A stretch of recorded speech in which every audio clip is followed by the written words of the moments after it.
You are with me, I feel you. But what is lacking is, or what is still there all the time, is the desire for something permanent. You keep talking about it, that you say that it's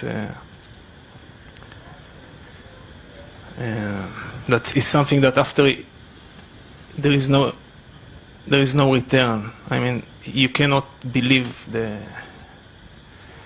And for me, it feels either I'm too lazy or something still needs to be recognized fully in order to be completely in this space. There's two things. One is there's two things. One is that you accept that you are a person. You accept with you are a person with all its idiosyncrasies, with all its ups and downs, different moods, sometimes this, sometimes that. And then I will have to address you as a person and then show you how to come out of personhood or something. Or you are consciousness. And if you are consciousness, the very identity of a person is an appearance in you. Again. Okay, either you can be a person, you say, because in a sense, something in us is confirming each day you get up, I'm a person.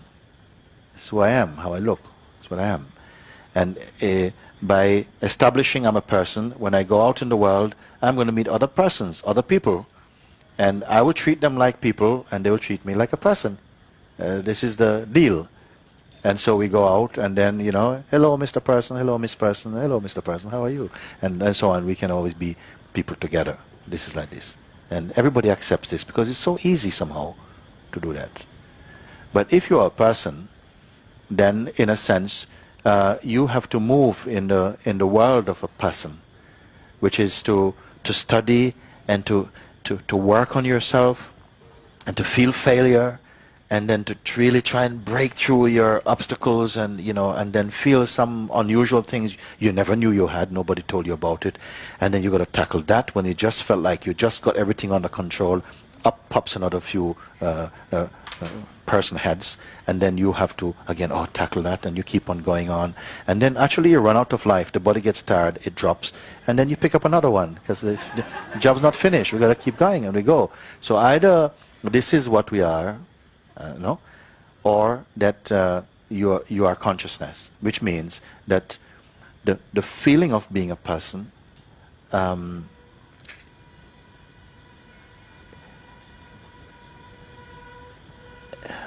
is known. It's a feeling in the body. You understand how conditioning arose. Sometimes you saw when you actually picked up this thought and how it somehow came to be a part of your repertoire or something, and you say it's you. You can actually look at the construction of a person and how it's sustained and how it grows and how it suffers. But actually you're looking from a deeper place, not to some deep metaphysical place, just right here in yourself.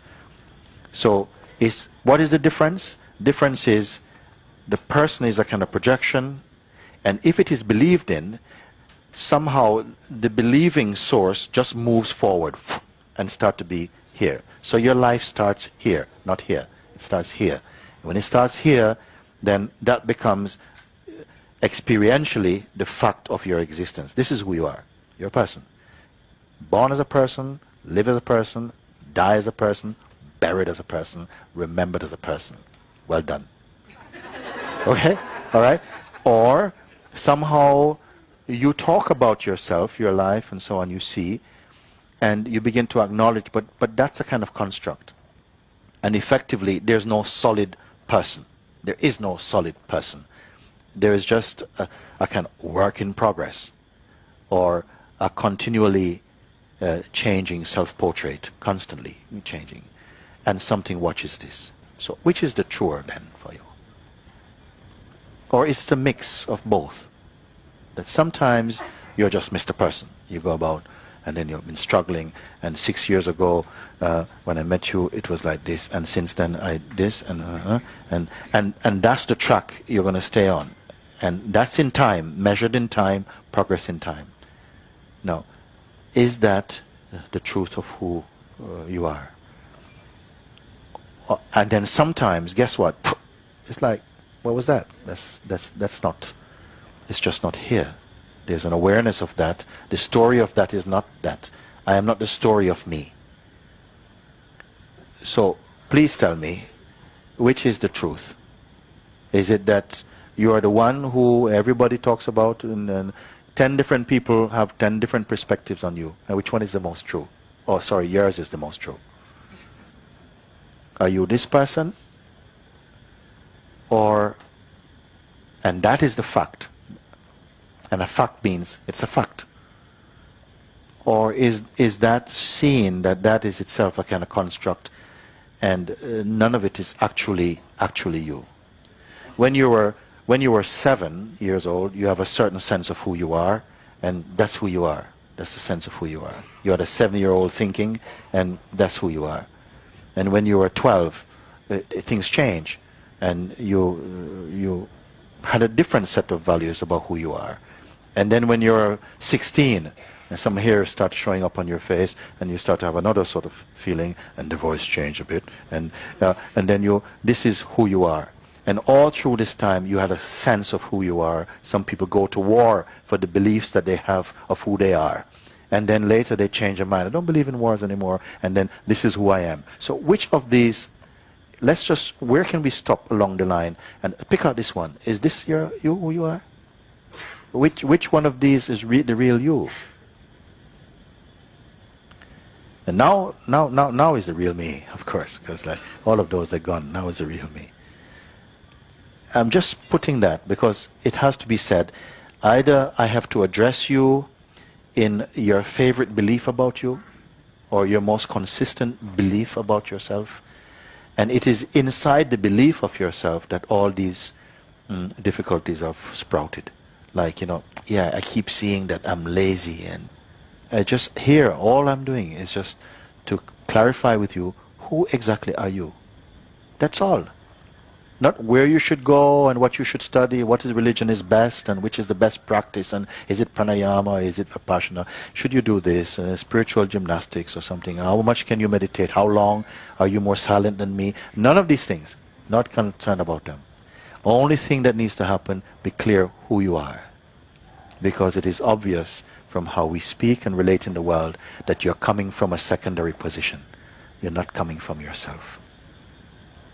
And if there's something, shortcut, direct, I don't have to sit and discuss a whole heap of things with you. We do this because we're passing time, it's a pleasure, and something gets washed out also in this. But when you are ready, and there is a kind of waiting, but I'm not impatient about it, but it's just sort of sensing the opportunity and seeing the complete auspiciousness when something inside you moves back into yourself. That's all. And I'm kind of waiting a little bit. Don't be pressured, okay? Because something simply just flow out of pure joy. I have no intention. It's not something I'm ready to jump on you. No, I'm just here. And somehow I don't want to talk to you like it's something that you need to do. Can I say something? No, not yet. It's not to talk to you like it's something you need to do. Just I'm saying it all boils down only to this point. Just be clear about who you are. Because when I listen to you, what I hear is not true, actually.